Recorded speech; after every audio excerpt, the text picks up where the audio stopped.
अस्सलाम वालेकुम दोस्तों, मैं आपका भाई एडवोकेट जाहिद हारून। आज हम बात करेंगे उन देशद्रोही खालिस्तानी किसानों के बारे में जो शंभू इंटरनेशनल बॉर्डर को पार करने की कोशिश में लगे हुए हैं ताकि वो दिल्ली को फतह कर सकें।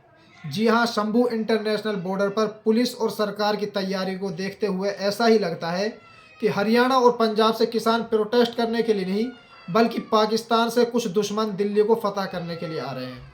शंभू इंटरनेशनल बॉर्डर पर इस तरह की तैयारियां की गई हैं पुलिस के ज़रिए। ड्रोन से आंसू गैस के गोले दागे जा रहे हैं, बैरिकेड्स लगाए गए हैं, रोड्स को खोद दिया गया है, कीलें गाड़ दी गई हैं। और बस वहाँ पर एक कमी रह गई है कि वहाँ पर लड़ाका तैयार है, राफेल वगैरह खड़े नहीं किए गए हैं।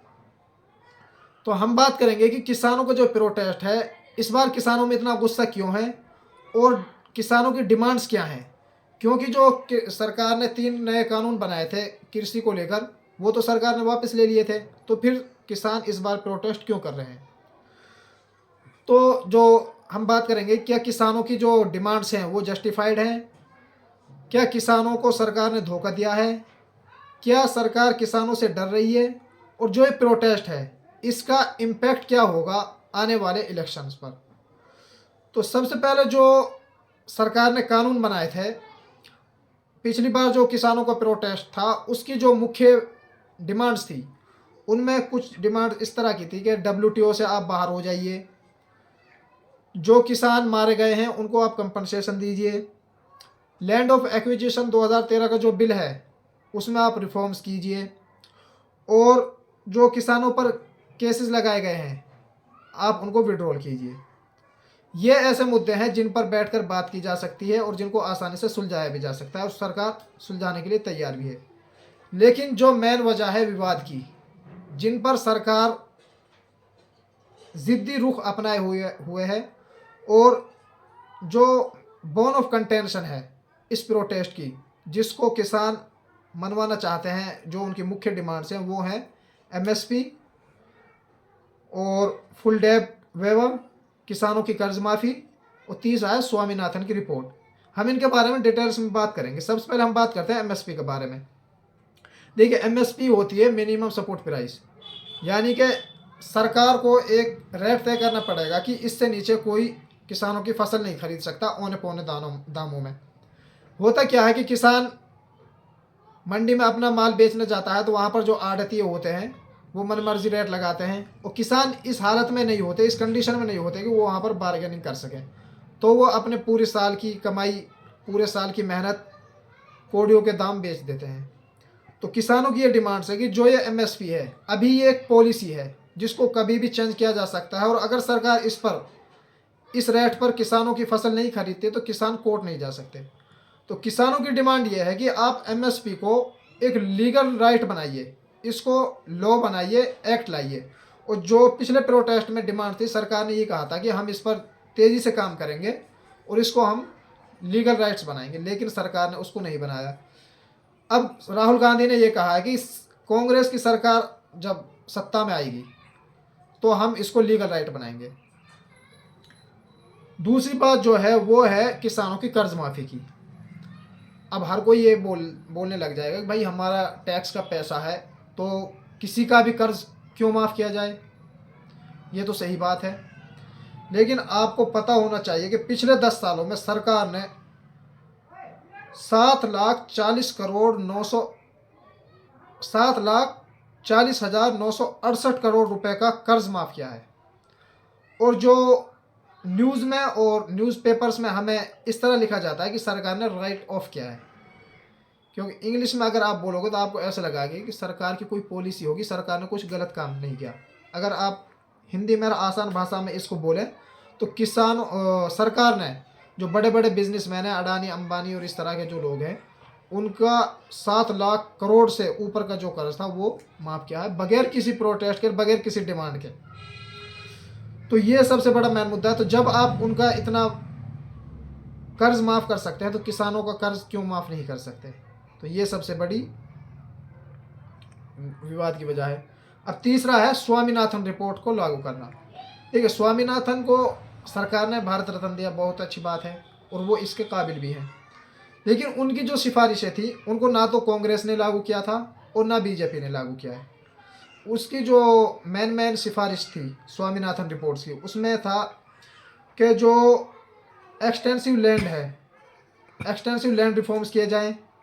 दूसरा, जो distribution of surplus and vast land, यानी जो ज़मीन पड़ी है सरकार की, उसका डिस्ट्रीब्यूशन इस तरीके से किया जाए कि लोगों के पास ज़्यादा ज़मीन आए, लोग उसको एग्रीकल्चर में इस्तेमाल कर सकें, अपने किसानी के लिए उपयोग कर सकें।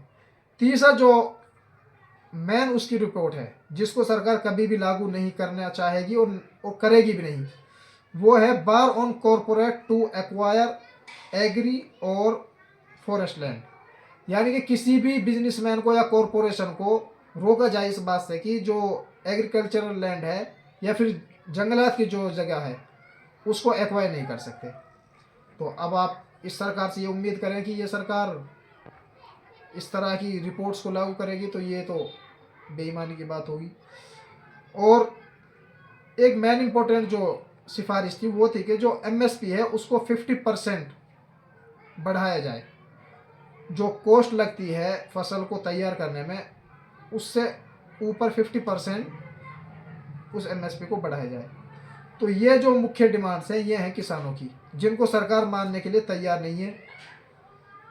और सरकार, ऐसा लग रहा है कि किसान प्रोटेस्ट करने के लिए नहीं बल्कि दिल्ली को फतह करने के लिए, दिल्ली पर हमला करने के लिए आ रहे हैं। भाई, राइट टू प्रोटेस्ट हमारा एक राइट है, फंडामेंटल राइट है।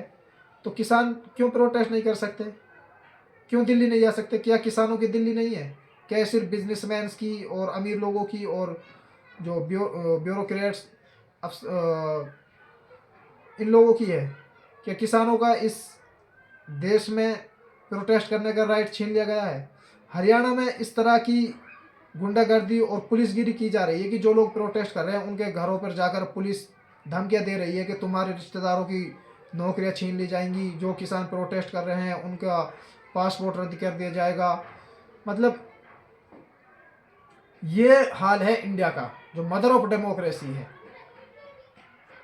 अब हम बात करते हैं कि इसका जो प्रोटेस्ट है इसका इम्पैक्ट क्या होगा, किसानों से सरकार डर क्यों रही है। देखिए, अब किसान भी ये बात जान गए हैं कि इस सरकार को अगर कोई भाषा समझ में आती है तो वो है वोट की भाषा। तो एक डेमोक्रेसी में अपनी वोट की ताकत को पहचानना एक अवेयर सिटीजन की निशानी है। और जो इस राइट का और इस चीज़ का अच्छे से यूज़ करे वो एक अवेयर सिटीज़न है, एक जागरूक नागरिक है। और वही किसान कर रहे हैं, क्योंकि वो जानते हैं कि ये सरकार और कुछ सुनने वाली नहीं है, सिर्फ इसको वोट की भाषा समझ में आती है। ऐसा लगता है कि जिस तरह 2004 में अटल बिहारी वाजपेयी इंडिया शाइनिंग के नारे के साथ फुल कॉन्फिडेंस में थे कि वो इस बार भी सत्ता में आएंगे, लेकिन उनकी टाई फुस हो गई थी। तो इस बार जो मोदी सरकार है वो राम मंदिर और यूसीसी इन मुद्दों को लेकर पूरे कॉन्फिडेंस में है कि वो भी इस बार वो ही सत्ता में आएंगे। लेकिन इस प्रोटेस्ट ने, और अगर ये लंबा चला तो हो सकता है कि मोदी को भी अटल बिहारी वाजपेयी जैसी शिकस्त का सामना करना पड़े। हिंदुस्तान में सिर्फ किसान ही एक ऐसा तबका बच गया है जिनके अंदर अभी नफरत इस तरह घोली नहीं गई है, और जिन्हें धर्म के नाम पर, जिन्हें हिंदू मुस्लिम नफरत के नाम पर बांटा नहीं जा सकता, और जो सरकार से डरते नहीं है, जो इस वक्त भी सरकार को झुकाने की ताकत रखते हैं। एक किसान तबका ही ऐसा इस वक्त इस देश में बचा है। बाकी तो सारों ने, चाहे वो बिजनेसमैन हो या फिर कोई भी तबका हो, सब ने सरकार के आगे सर झुका दिया है। बस ये एक तबका बचा है और हमें इसको ज़्यादा से ज़्यादा सपोर्ट करना चाहिए ताकि इस देश के किसानों की दशा सुधरे, इस देश की इकोनॉमी में सुधार आए। क्योंकि half population of this country engage in agriculture works.